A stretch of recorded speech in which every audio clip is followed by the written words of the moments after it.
Hỏi tí lang con vô, hỏi tí tiên vô.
Châu chẳng lo, gặp ta nói châu rồi không ấy, chuột này.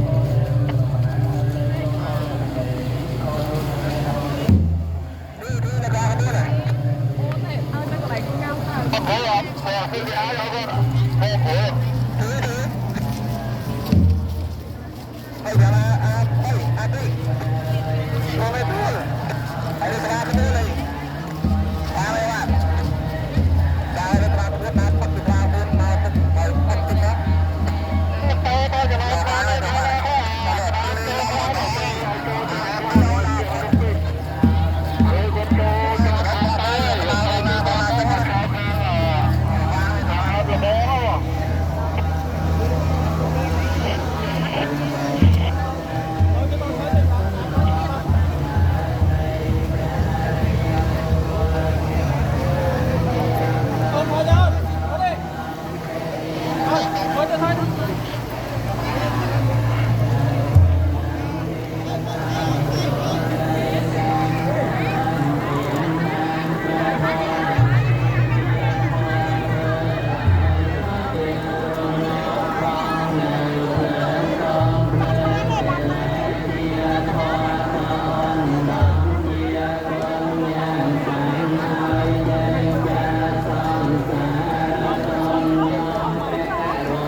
Yang kata jantan ini, yang cara terima tangan kau biar